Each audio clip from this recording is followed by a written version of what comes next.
68 centavos, vídeo novo começando, e hoje a gente vai continuar respondendo as perguntas que vocês mandaram lá no vídeo que eu fiz na sexta-feira. Ontem, sábado, eu já respondi uma parte delas, incluindo uma pergunta sobre se as escolas exploram ou não, né, essa questão de gerar visto de estudante. E aí então assiste lá esse vídeo, eu vou deixar aparecendo aqui em algum lugar, ou não, volta aqui no canal e dá uma olhada. E hoje eu vou continuar respondendo suas dúvidas, como por exemplo da Gabi Queiroz. Rodrigo, tenho 2 filhos.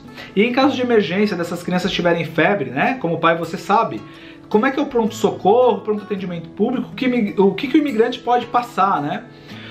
Gabi, a minha dica pra você é uma coisa que eu aplico pra gente.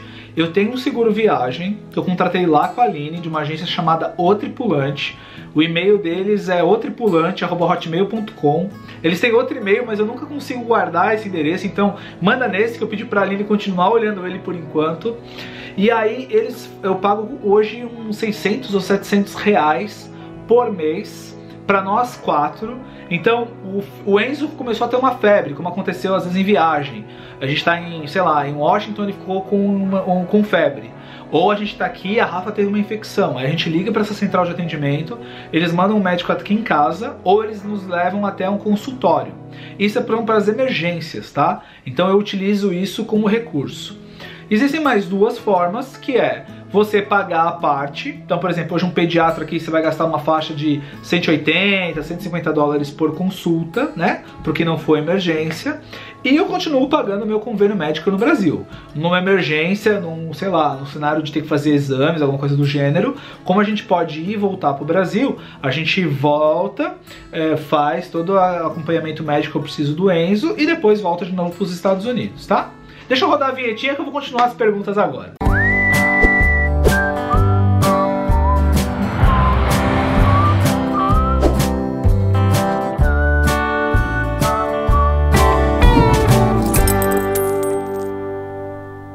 Cadu pergunta: Rodrigo, por que vocês escolheram Orlando, mesmo sabendo que a comunidade brasileira é enorme e a imersão do inglês não seria total? Pois existem outras cidades e estados onde existem muito menos brasileiros e a chance de aprender inglês é mais rápida e bem maior.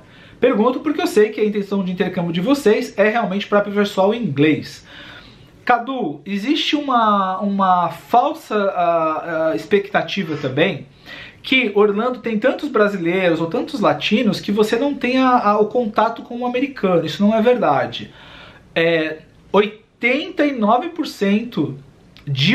95% de Orlando é de americanos, de estabelecimentos americanos, de comércio americano, de pessoas americanas.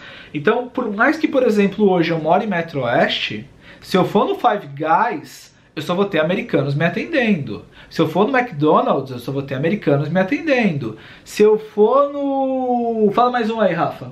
Estabelecimentos. A Rafa tá ali no canto meio perdida.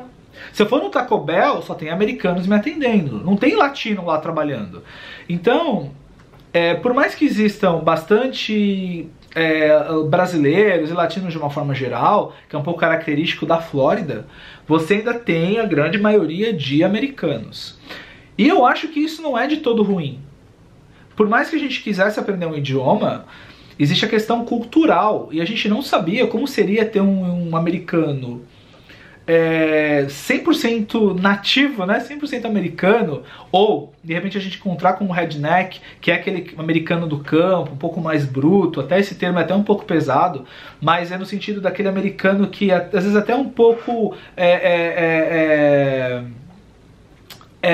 como é que eu posso dizer de uma forma leve? Mas sei lá, ele tem um pouco ali de preconceito com quem é de fora. E também ele tem lá os seus motivos pra isso. Porque também eu vejo umas coisas aqui que fala: cara, você veio do seu país pra cá pra fazer coisa errada. E não é só brasileiro, tá? Tem latinos de todos os meios, tem chineses, tem indianos. Assim, tem um monte de gente que chega e faz coisa errada. Então, eu também tinha medo de começar a morar numa casa, ser o único brasileiro em volta de todo um quarteirão e o meu vizinho olhar de cara feia pra mim e eu não me sentir bem-vindo. E eu já vi esse cenário também dentro de Orlando. Então, esse foi aí um dos motivos que a gente pensou em vir pra cá. Fernando Guatura. Rodrigo, eu tenho acompanhado seus vídeos e gosto muito. Muito obrigado, Fernando, você é muito simpático. E eu queria saber quanto tempo demorou para sua família se adaptar com a rotina. E se aconteceu alguma coisa chata ou difícil. Pergunta longa. Adaptação. foi muito rápida de todo mundo. O que a gente mais teve dificuldade na adaptação foi a saudade da família. Claro que o fato da Rafaela já ter um inglês bacana, da Patrícia já ter um inglês bacana, de se virar, de resolver as coisas, ajudou consideravelmente. Claro que ajudou que toda a família estava unida nessa ideia de morar um tempo fora. Então a gente queria, todo mundo queria muito. É difícil quando você vem e uma das partes da família vem, mas vem meio desacreditada. Eu acho que a maior dificuldade no início foi o meu vizinho americano, até completando lá o que eu te disse. Ele reclamava muito do barulho 2 horas da tarde, porque a gente morava num apartamento e o piso era de madeira. E eu simplesmente andava e ele reclamava, achava ruim. E isso foi bem difícil porque era uma pressão psicológica e o cara era meio, sabe assim, extremamente indelicado. Na verdade o cara era grosso mesmo, a gente quase saiu nos tapas e graças ao Papai do Céu não chegamos nesse momento. Mas eu acho que esse foi o momento mais difícil nosso aqui na chegada. Miriam, Rodrigo, agora que a Rafa terminou high school, tá terminando, tem mais um ano, vocês já decidiram como será a faculdade? Miriam, isso vai ser um assunto para um próximo vídeo, porque a gente está avaliando como é essa questão do visto. Se a Rafa pode ir como dependente, como F2, se ela tem que ter um visto próprio de estudante, qual é o custo, porque a universidade é muito caro nos Estados Unidos, muito caro. Quanto custa um ano, Rafa, em média? Depende da faculdade. Média? A mais cara que você já viu? A mais cara é 50 mil, 40 mil. Ano? É. A Rafa já viu faculdade de 50 mil dólares por ano, tá? E a mais barata? Não, mas aí... Chutão. Não sei, acho que é 6, não sei. 6, 7 mil dólares. Acho que eu vi. A gente não tem essa grana, então Miriam vai ficar para um outro papo. A gente ainda tem um ano para pensar aí o que a gente vai fazer, porque a gente tem outras coisas também para responder, para identificar qual é a nossa permanência, se a gente volta para o Brasil, se a gente fica. Cenas do próximo capítulo aí vocês vão acompanhando. J. Evandro, Rodrigo, tudo bem? Tudo bem. Para viver até o resto do tempo definitivamente, Brasil ou Estados Unidos e por quê? Ah, cara, essa é uma pergunta difícil. Se eu tivesse uma varinha de condão e fizesse plim, com toda a documentação, com tudo certo, sem sombra de dúvida, Estados Unidos. Mas nós somos imigrantes.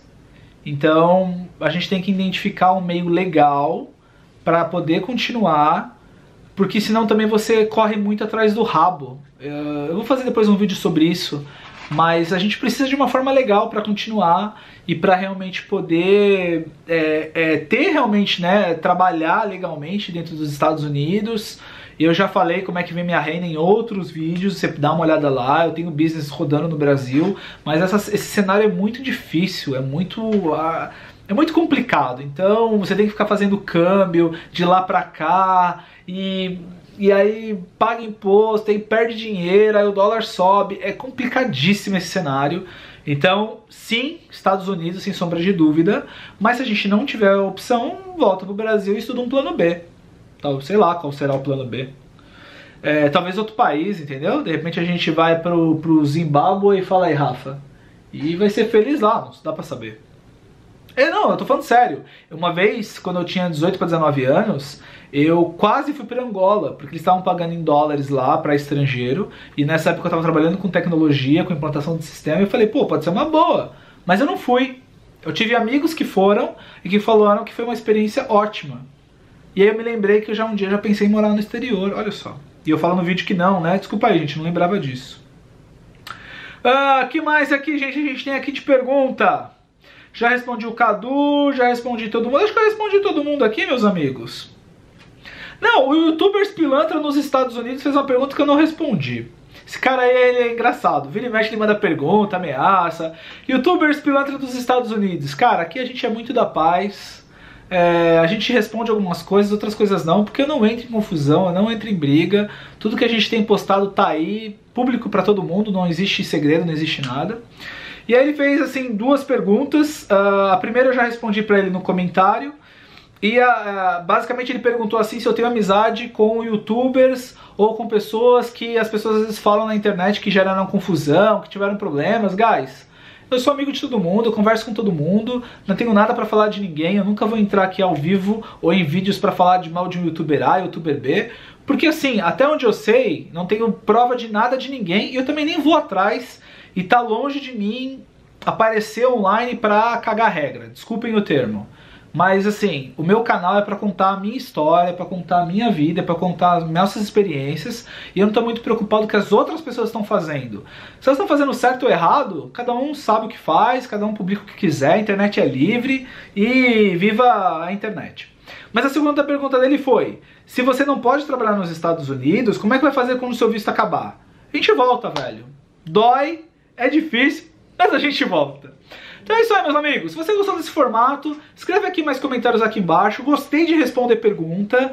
Confesso que eu tô sentindo falta de ter vídeos mais próximos de vocês. Eu gosto muito de fazer vídeo editado, eu gosto muito de fazer vídeo com áudio, com emoção, com sentimento. Eu gosto de entregar bons conteúdos pra vocês. Mas eu sinto falta de fazer esses vídeos mais crus. Então, manda mais pergunta, que eu vou ver se essa semana eu falo mais com vocês. Essa semana vai entrar com novidades. A gente vai estrear um novo canal. Aê! Mas só no final da semana que eu vou falar, vou contar pra vocês. Eu tô desenhando um novo formato pro 78 histórias. Agora as histórias vão ter começo, meio e fim por história. Não continua pro próximo. Eu tô falando com a Maria pra ela voltar em breve pra gente concluir a história dela. Então 78 histórias continua. Mas aí nos próximos dias vem essas novidades. Entrevistei a Erika do Amor em Pedaços, que foi muito legal esse papo sobre empreendedorismo. Fiz um vídeo especial em Downtown. Enfim, muita coisa boa essa semana. Espero vê-lo. Um abraço e tchau, tchau.